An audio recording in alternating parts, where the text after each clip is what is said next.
Today's guest is someone who has spent her career helping others grow with intention. From recent grads to professionals navigating their next chapter, Sacsha Calixte is a career and purpose design coach, an organizational development expert with more than 15 years of experience across fashion, higher education, recruiting, and talent development.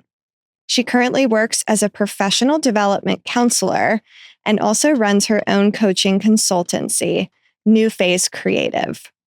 In this episode, we're diving into how to design a career that aligns with who you are and how to stop settling for paths that don't. Sacsha, welcome to the Her Workplace Unfiltered podcast.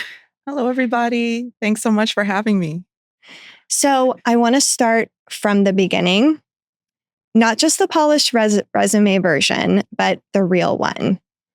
At Her Workplace Unfiltered, we're always curious to learn more about the full picture. What shaped you, what challenged you, and what connects the dots.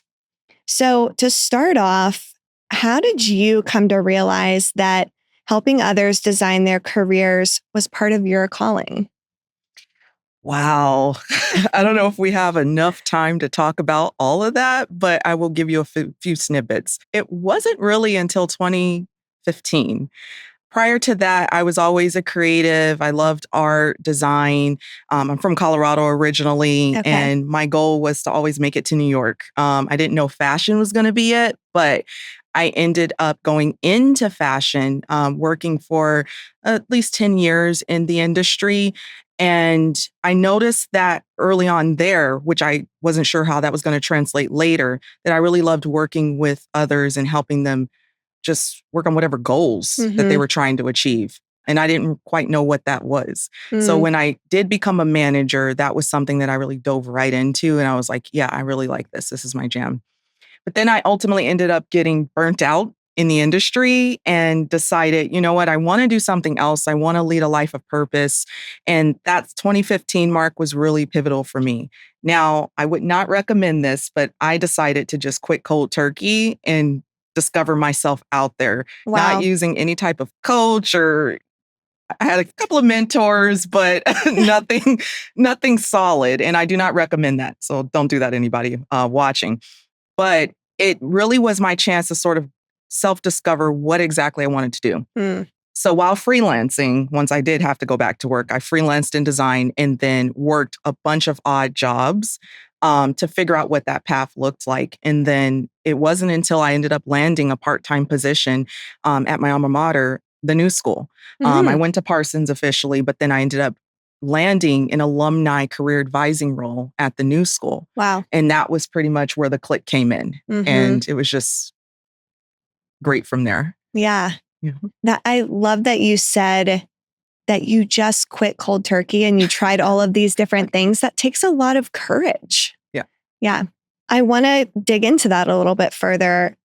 Was there ever a moment when you questioned if you belonged in a space? And how did you move through that questioning? You know, all the time. That's the interesting thing. It's funny. You know, I know that we're probably going to dive on this a little bit, but, you know, being a woman of color, a Black woman, a lot of times we're faced with those questions. Do I belong? And I think that can actually happen for everybody. But also when you feel you're different in a space, I feel like that question comes up a lot. And how I was able to move past it was really focus on, you know, what are my dreams? What are my goals? What are the tasks at hand? And really work hard at it, whatever that job duty was. So that way it was less about me and who I was and more about what I'm able to do. And then I brought others along with me. So I became very collaborative in the way that I worked and the way that I communicated with others. And once I realized that it wasn't about who I am or where I'm from or if I'm not the same, I was able to build those connections and really expand. There's a lot of women in work environments that are struggling to lead with their authentic selves. What advice would you give them? Especially since you navigated those challenges yourself. And like you said, you came to a point where it wasn't about you anymore? Mm-hmm. I think the main key thing is to first get to know who you are, get to know what you like. Sometimes, even if you don't know what you like, what you dislike, because the more you understand those things, then it's going to help to build who you are. And that's going to show through. And as long as you stay true to that, at the end of the day, it's going to drive force in whatever you do. That's really where it starts. It all starts with self. And I know you probably hear that a lot is like, discover who you are. And you might ask, well, how do I do that? It's ask yourselves those important questions. What makes me tick? What makes me motivated? What makes me excited? What don't I like? What space do I like to work in? When you ask those questions, it's going to help to really build up your character and I want to say your personal brand. Yeah. So how do you help professionals really align their career goals and objectives with finding that purpose of theirs? It all starts with, again, self-discovery. So Yeah. it's doing the assessment, the personal assessment to figure out what are your strengths, what are your weaknesses, what are your top skills that you have. What do you like about certain industries? What don't you like about certain industries or task at hand? Once you have that clear understanding and you actually see it present in writing, then you're able to take that and map it back to the opportunities that you're seeing out there. And that will help to create that path that you're looking for. It really, again, starts with self. And a lot of people forget that. I handle recruitment as well. I've handled it throughout different parts of my career. And actually now I do a little bit of recruiting. And one of the things that becomes evident to recruiters is people who aren't as targeted in their materials.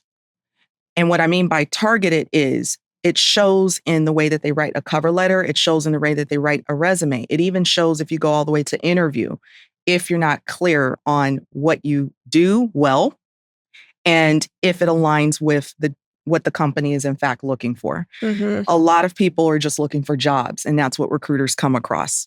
So once you've done that personal work to really understand, is this in alignment with yourself and your values, then you're able to come off in a different way. And trust me, recruiters will see that. Yeah.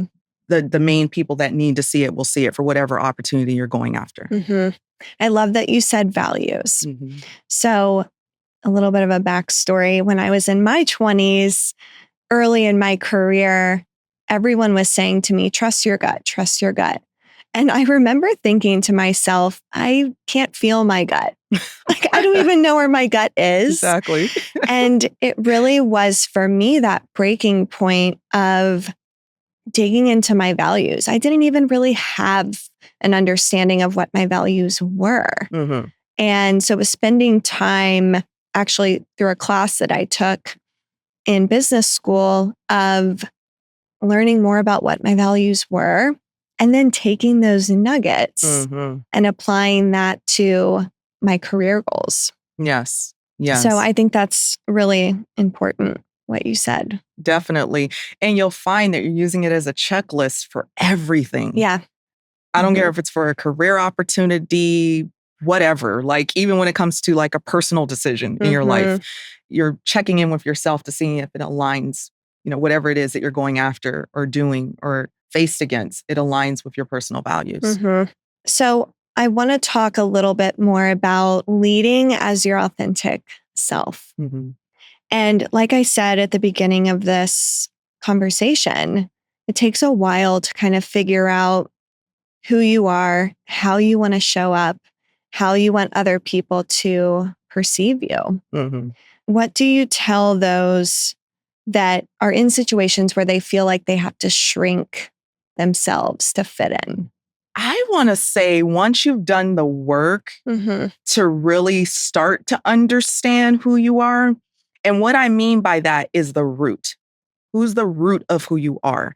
Because as you grow, there's going to be evolutions of you, right? There's going to be different things that change in your life that's going to kind of redefine who you become. And it's also those experiences. But I think there's always a root where you start from. It goes back to your core values. So we spoke about values earlier. So it's more of like, what are those identified core values? And then where do you evolve over time as life experiences happen? And I'm about to enter the age of 40. And I'm That's already, exciting. yes, and I'm already starting to enter that age. I feel like maybe it's every decade this happens where you start to kind of just re-question and reassess your values and your core and who you are, what you stand for, don't stand for, or what you want and don't want. But going back to the question, how do you not shrink? I think it's having those constant reminders. So even if you're in a space and you feel like, you know what, I'm up against something that I'm not quite sure if I'm right for this, like imposter syndrome. This happens so often to us, right? Where you're like, you know, I took on this task or this job and I'm not quite sure if I'm the right fit for it. They're speaking languages that I don't necessarily know, industry terms or whatever it may be, and I don't necessarily know. In those moments when you see yourself going through that, it's going back to, who am I? What are my core values? Where are my skills?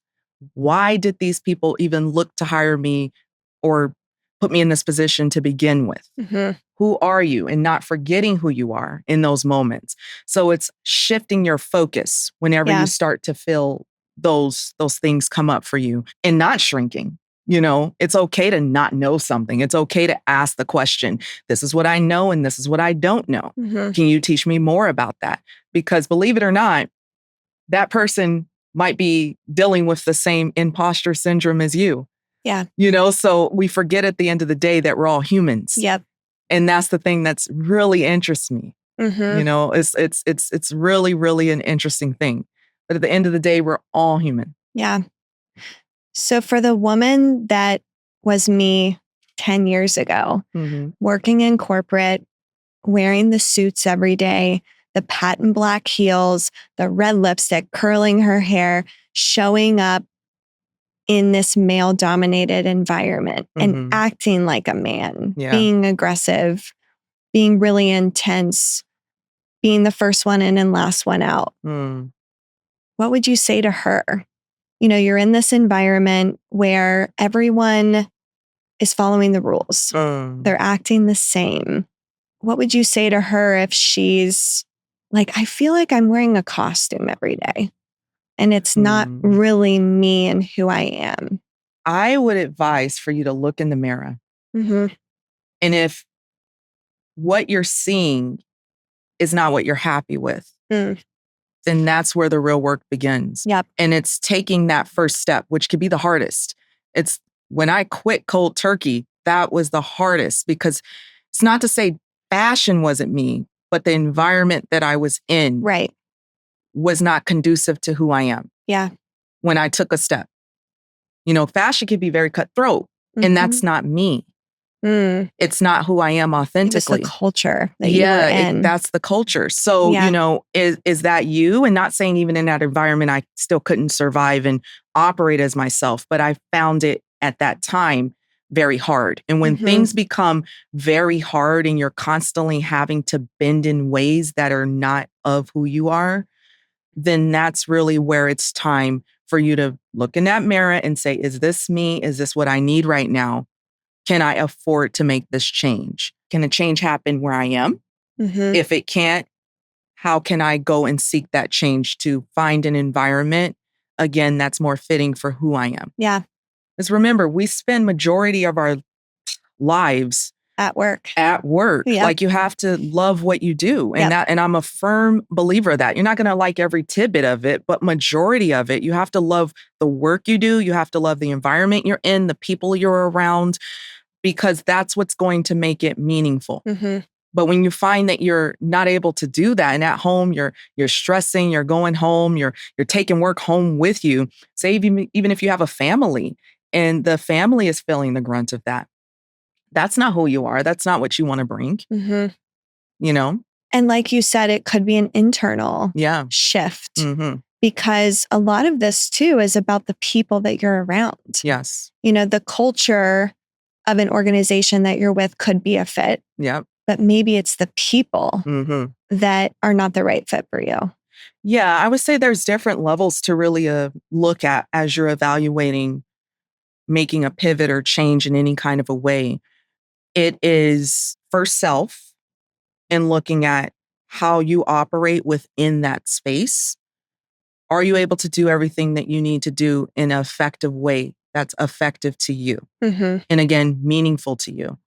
And then the people around you. It has to first start with self before we can go and point the fingers at like, okay, it's that person or it's this environment or it's that industry. You have to first look at, okay, how am I operating within this? Right. Because it kind of goes back to the whole change of, you can't change others before you change yourself, Right. like it really is yourself. Mm-hmm. And then that's when you'll start to be the change that others see. And then they may either flow with the change or not. So I think before making any major decision, it first starts with you, and making any maybe improvements or adjustments there that might need to be, especially if you've identified either this is the industry that you're going to stay in or you're going to move on, whatever it may be. And then from there, as you've done everything that you needed to do, if it's still not operating on the same frequency that you're trying to move in, then it may be your time to change that situation, at the end of the day. Mm-hmm. So I want to talk more about networking for someone that, say, is looking to build their network or doesn't have a robust network, maybe doesn't have the mentorship and sponsorship that they need to grow in their career. Mm-hmm. What would you say makes a meaningful connection? And how do you go about building those without the cold DMs on LinkedIn? Yeah, no, makes perfect sense. The interesting thing is you can make connections pretty much anywhere you go, and you have to be open to that. I know some of us are introverts. I can be a little bit of an introvert. If I'm at like a social setting, sometimes I'm not sure the first thing to say. But even if you're outside of a social setting, it can happen anywhere. You can be on the train, you can be at a store. It's just a matter of finding something that you can immediately turn your attention to and connect with someone on. So it might be, hey, someone has a nice shirt or dress on. Oh, I really love your dress. I think that dress is really nice. Oh, great. Where'd you get it from? I got it from here. Then before you know it, you're communicating. Oh, wow. I found out you work at the company. I'm in this and I do that. Oh, really? You do that? And then you start communicating. You're not even sure how you even got there from the first place. Yeah. But you're connecting and you're starting to build a rapport with the person without even knowing, and then you exchange information and move on from there. Mm-hmm. I think it's being more open. If I had to really sum it up, it's being more open and willing to have just regular conversations with people. I don't know if COVID did this or this was just how it operates, us being based out of New York. Yeah. Everyone is pigeonholed sometime where they're just kind of like, it's a lot of people and you're walking and you're just, you're kind of just in your own zone. Right. But imagine if you were just to strike up a conversation with somebody you sat on a bench next to, say good morning, good evening. We forgot how to do those things. Mm-hmm. You never know what connection you might make out of that. Right. So it's just, again, going back to the human point I was saying, we're human. Complimenting something that someone is wearing, you'll be surprised. That might make their day because you never know mentally what they might be going through. Yeah. And where it could lead to. But then also, I would say going in without any expectations. Because the more you expect something, the less chance you might get it or get it in a way that you want it. So I think going in without any expectations allows it to blossom into pretty much anything. Mm-hmm. So it's building those relationships in a human way. Yeah. Of thinking about what are things that I connect with this person on, no matter their generation. Exactly. So, the baby boomer in the corner office who maybe loves to take his boat out on the weekends. Exactly. And you grew up on a lake with a boat. Yes. It's those little things that you have to tap into. Exactly. Yeah. Exactly. And of course, there are going to be times when you want to be intentional with it, and there's times where maybe there's no intention, but it's just being open either way. So if you're at like a networking event, that's different. You have an intention. But I would say it's very important to what you just mentioned, finding those connections as best as you can. So if you are attending a networking event where the who's are going to be there of that industry, doing a little bit of research ahead of time, scouting out who that person might be, but not just going up to them, especially if it's a job type of a situation where you're looking for a Right. job. Hi, I need a job. It's not that, because they're probably getting that all the time and they know that that's what people are expecting in Mhm. settings like that. So it might just be striking up that basic conversation, Yeah. with you having some knowledge behind you in terms of who they are and what they do. Mhm. Because we're all human. And it's Exactly. just building that relationship in a human way. Exactly. Yeah. It's taking it back to the basics. Like, I feel like everything now is like so involved on being on some type of a device. Yeah. And like, I even love that you had said, let's do this in person. Like, I Yeah. was actually shocked because I was so used to everything going on. Like, let's just do a Zoom or Right. let's just, and it's sad. It's like that in-person connection is kind of lost us, especially since the pandemic. So Yeah. it's more about going back to the basics of being human. So I want to talk more about your work. Mhm. So you work with a lot of professionals that are in transitions, or they're having career challenges, or they're in doubt. Yeah. I'm curious, what are the trends that you're seeing today? Especially since the pandemic, which is when I started to do or decided to do my company. A lot of people got laid off, which is interesting because we're kind of in that space again of people getting laid off in certain industries. Yeah, it's kind of been a roller coaster. Yeah, the economy's not so great right now. Yeah. But what I'm starting to see, I want to say since that time, 2019 starting, there's a lot of individuals, especially people that I went to school with in creative spaces or even non-creative spaces. They are thinking, I went to school for one thing. I worked in this industry for X plus years or just got in this industry. And you know what? This isn't it. Mm, This isn't it. Or maybe aspects of it is, but not all of it. So either I'm going to look to go back to school or I'm going to look to take some classes, get certified in something else, and try other things. But this isn't it. But I don't know what it is. So a lot of I would say people who are searching, a lot of people searching because they're finding whether they got laid off. So you got to face the harsh realities, right? So say if you were somebody who your passion is to be an entrepreneur one day and you've worked for company for many years or, you're just entering the company. Companies are not like what they used to be anymore, right? Like think about the baby boomers we were talking about. Oh my gosh. Where, I'm like the millennial phase. That's like my age. Me too. I'm on the older side. I think we're older side millennial or Yes. no, like in between. I can't remember. In between, yeah. But our parents are the Gen Xers, right? Or Yep. before. And then our parents, they stayed at jobs. They really did. They stayed at jobs forever. They were like, this is where I am. This is, doesn't matter if I like it or not. This is to pay the bills and take care of my family. Right. They pretty much just stayed in it. It was just a job. It was just them. a job. Yeah. Exactly. Like even if they were like, okay, I went to school, I want to be an accountant or whatever. Even if they lost love out of it, it was like, nope, I'm working towards retirement. Whereas I felt like once, was it Gen X before us and then Millennium, Yes. right? Once we started to come in, especially millennials, Yes.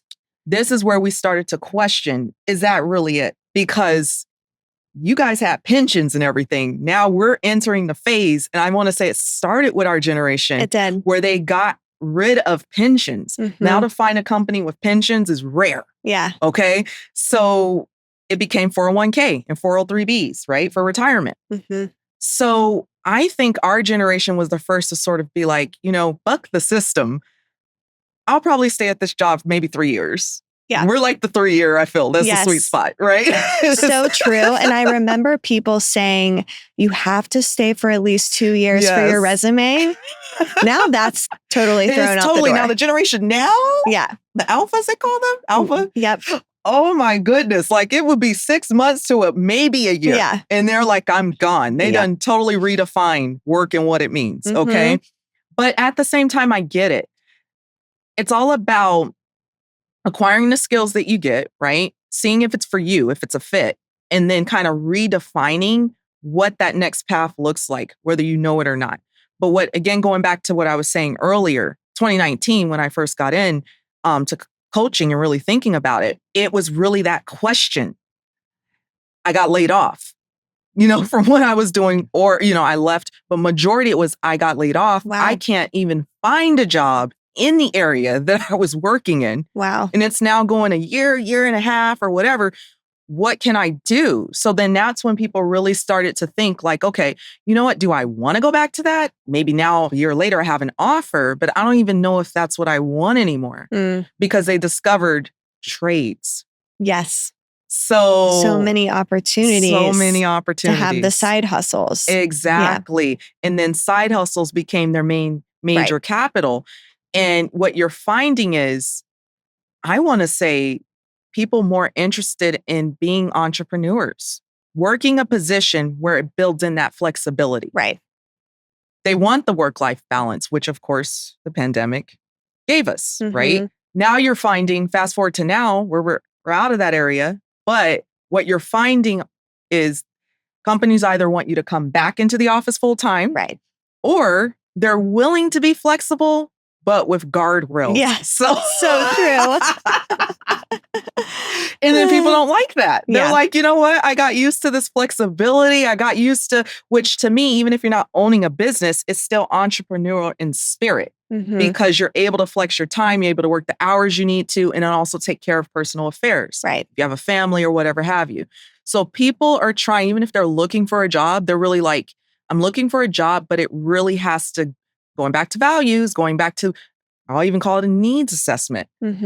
They're really starting to be like, what are these things that I'm ticking off my box, or that the company is ticking off my box? If it's not enough, I don't even want to entertain it. Right.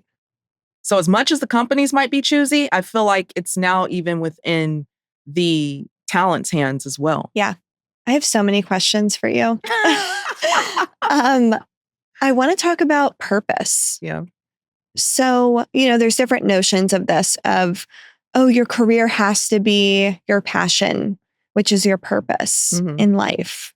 And then other philosophies of your 9-to-5, your career, your job, it doesn't have to be your passion. You can find your passion in other things. So true. What do you believe?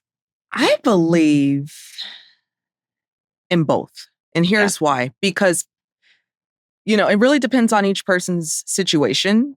But I think it's important, regardless if you go into a career, that career may not tick all the boxes in terms of your interests, in terms of goals, whatever it may be, right? Even if it's something that you've done the work, you've done the, assessment, you're saying this is an aspect of yourself that you really like to do.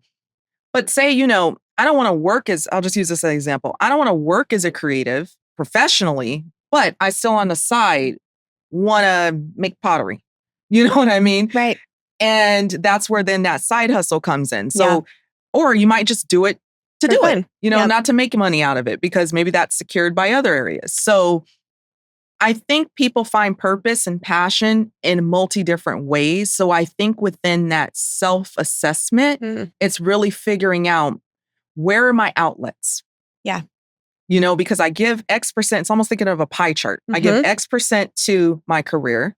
I give X% to family, friends, whomever. And then I have X% for myself.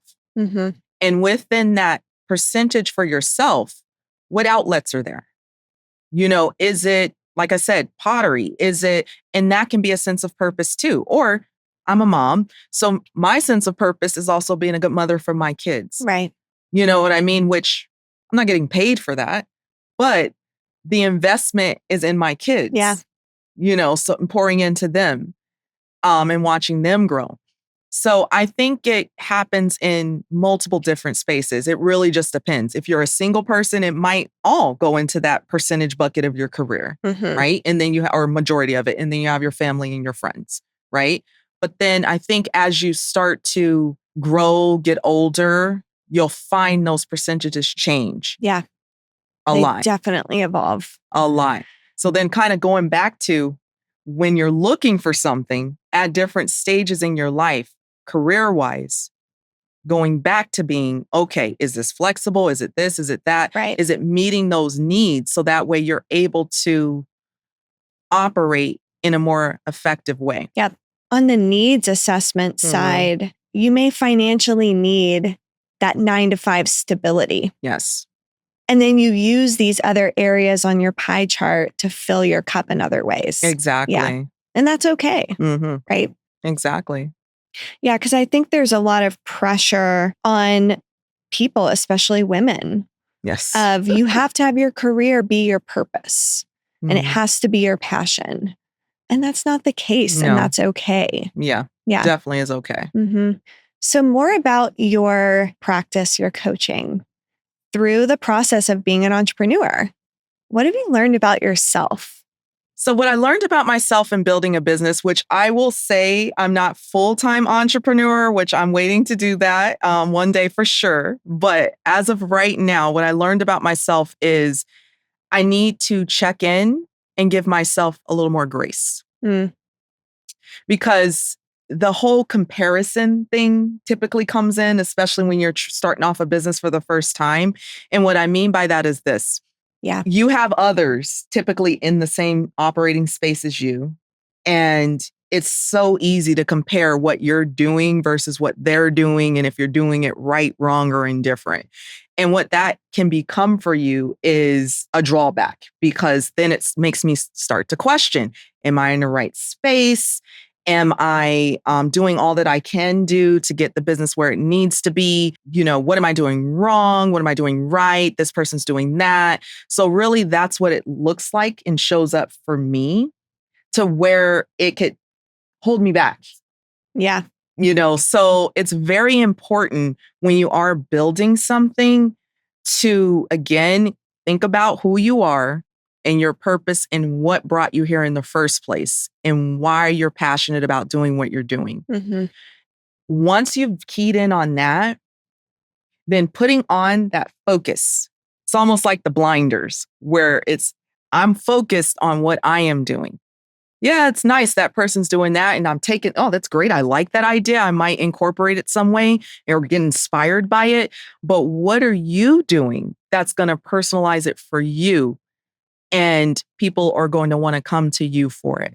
So it's really finding that, you know what I mean? And being okay to only focus on that and not, which is a hard thing. You know, it really is a hard thing to just turn your blinders on and focus on what you're doing. It really is. It is really hard, especially with social media. Yes. You know, being constantly scrolling and seeing things come across your feed that makes you judge yourself. Yeah. It's that judging. I hate that. Oh my gosh. I wonder if men judge themselves as much as women No, do. they don't. They just go and they just do things. Women, we have to give ourselves permission, okay? We have to give ourselves permission to just make the mistakes. It doesn't matter. Just make the mistakes and roll with it. Learn from it, roll with it, you know, and keep going at the end of the day. And a lot of it too, like we were talking about at the beginning of this, is it's test and learn. It is. It's being curious. Yes. It's trying things out, seeing what works and what doesn't work for you.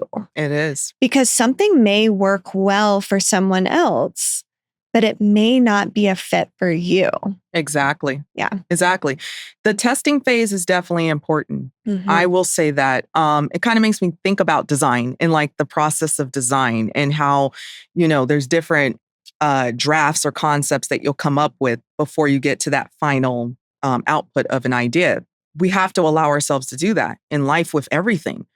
Just test it out, you know, see if it's something. If you're not sure it's right for you, asking key people within those spaces. Like, I'm not saying just go on the interview. I'm saying actually find people in the industry, whether you know them or a friend of a friend knows them, and ask them those important questions. Like, okay, that they may not answer during an interview, you know, ask. Or even if you're looking to go into business for yourself, before you do that, do the work and ask other entrepreneurs out there that might be in a similar space. You know, what are some of the, you know, challenges that you face? And then all of that is going to inform you on, are you making the right decision in what you're deciding to do?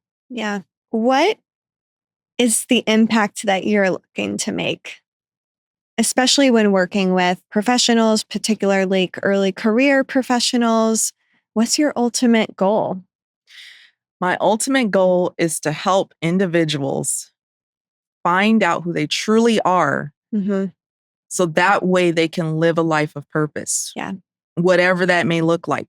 I'm not here to define it for you. I'm here to ask you those probing questions that are going to help you define it for yourself. No one can define that for you but yourself. And I think as individuals, we're scared to sometimes do that work. Yeah. Because especially the self-assessment part, there's going to be things that come out that you don't like. You know what I mean? That might be things that you need to tweak, and that's okay. We're not perfect. Mm-hmm. You know what I mean? It's taking those opportunities to perfect things without having the expectations of being perfect. Right. Yep. It's improving yourself. It is. It's improving yourself. And leaning into the things that give you that positive energy. Yes. And your skills rather than things that are blocking you. Exactly. Exactly.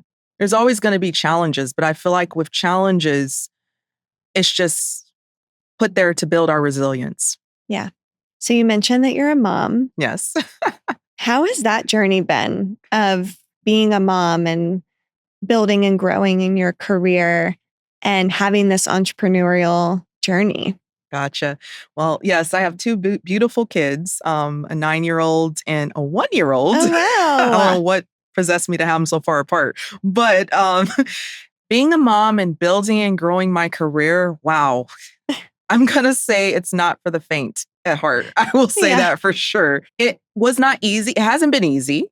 But I will say that it's been a challenge that I welcome because what it's doing, it's helped me to find balance in ways that I didn't have the balance before. Oh, wow. So I will say this. There's a lot of idle time where we either waste time, I'm not saying you waste time watching TV, or scrolling or whatever it is. But what you find yourself doing are like idle things, right? Where you're just kind of like doing whatever. And you're not necessarily being productive in those time frames. So I've learned to flex my time in ways like never before.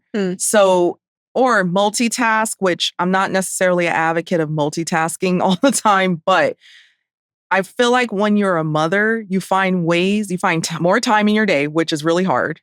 And you find ways to flex your time, which helps you in the long run with, I think, even operating a business.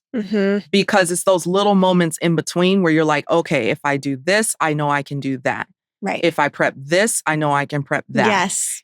So you're able to sort of think ahead more and see what's coming and see how you need to prepare for that. But I will say you also have to be flexible. So what it's taught me to be is flexible because it's not always going to happen at the same time. Right. Those moments. It's not always going to happen when I want it to happen. And I'm very much a type A. So it was really hard for me and I'm still working on it. But remaining flexible, building in those times, thinking ahead, that's how I'm able to kind of map all of it together. Yeah.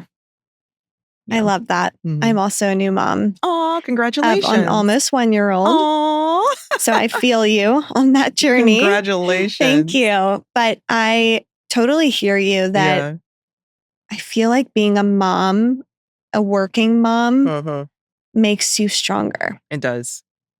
Because it does make you really prepare for those things every day. Yes. Yeah. Yes. You know what's interesting? I just thought of something. Before becoming a mom, and I'm not saying to everybody, oh, become a mom, but if that's not your goal. Yeah. But before becoming a mom, I used to work late hours. Me too. It was more about appeasing that company, and I had no boundary. So I would work the late nights. I would do everything I had to do. Everything was for that job, or sometimes even take the job out of it for other people. But when I became a mother, those boundaries really came up. It was like, no. And I learned how to say no. No, I can't do that. Not at this point. Because I have a responsibility, which are my kids, my family. But I will say, don't wait to become a parent before you decide to do that. Right. I will say, have your boundaries even early in your career. And again, it goes back to your personal values, your core values, what your needs are. It's not to say don't ever work late night. No, there will be those 1 or 2 days where you have to do it. But I would say even starting out your career, know what you're going to do and what you're not going to do. Is there a reason behind you working? Ask the questions. Right. There's nothing wrong with that. Right. There's nothing wrong with that. Having your boundaries is very, very important. And I wish I would have known that and somebody would have told me that earlier in my career and what those boundaries could potentially look like. Yeah.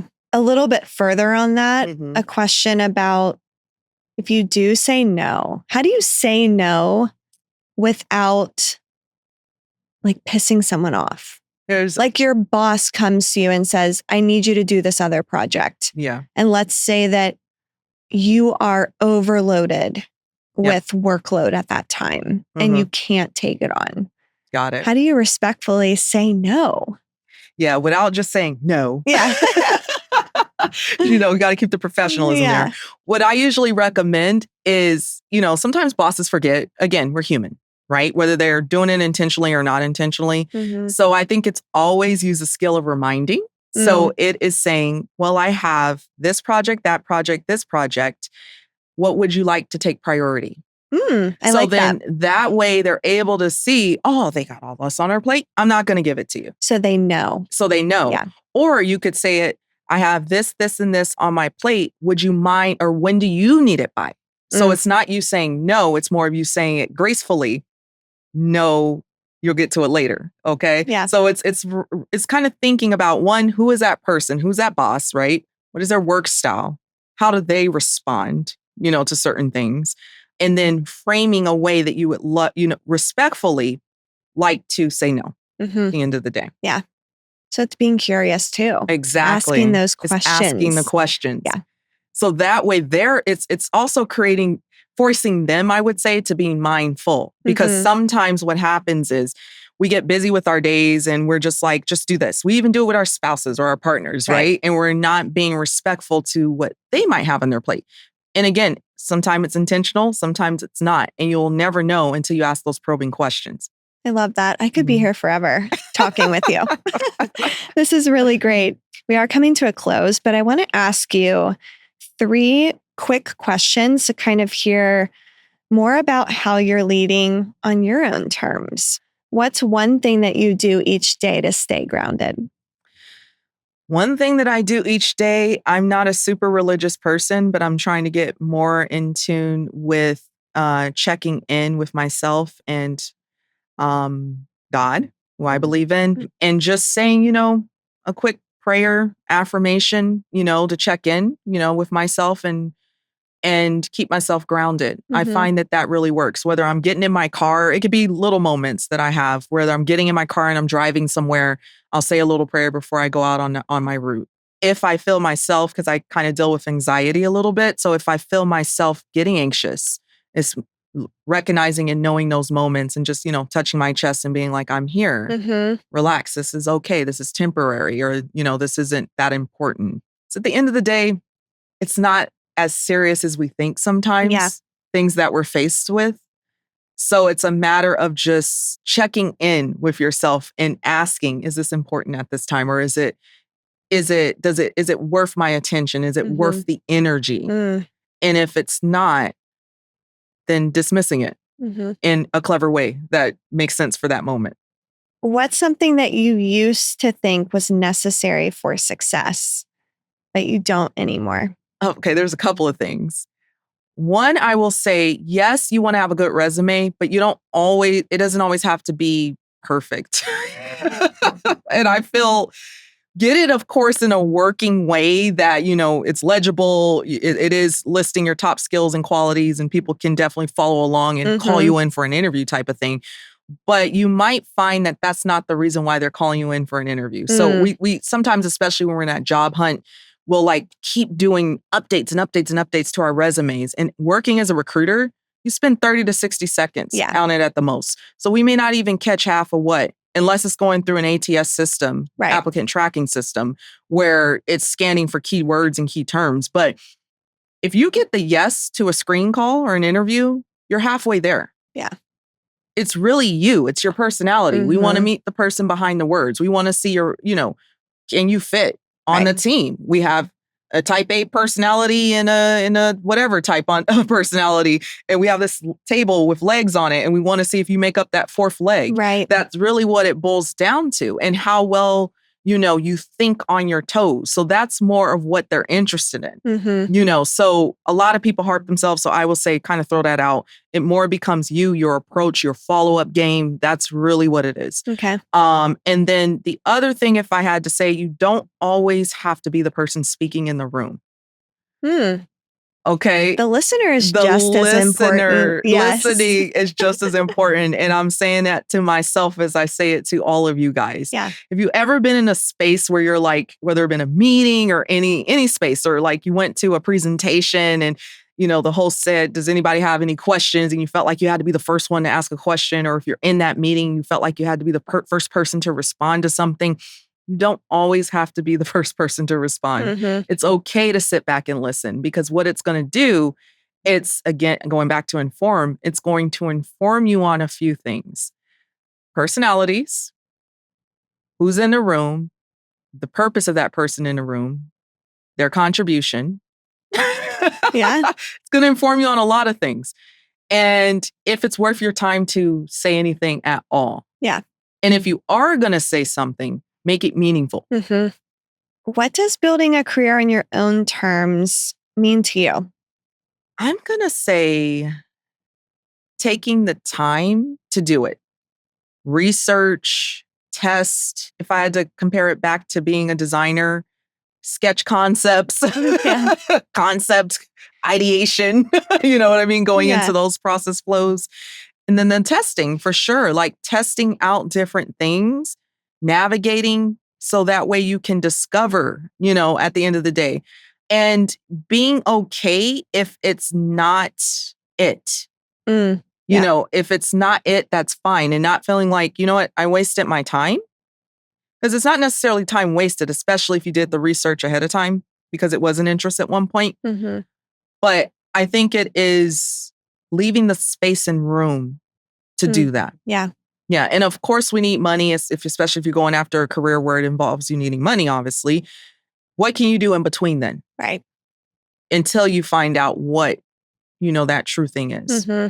And then I will also leave off with saying, even if you felt like you found the true thing, you're in it, and it may not be it again, and being okay with that. That's okay. Yeah. That's okay. People go back to school.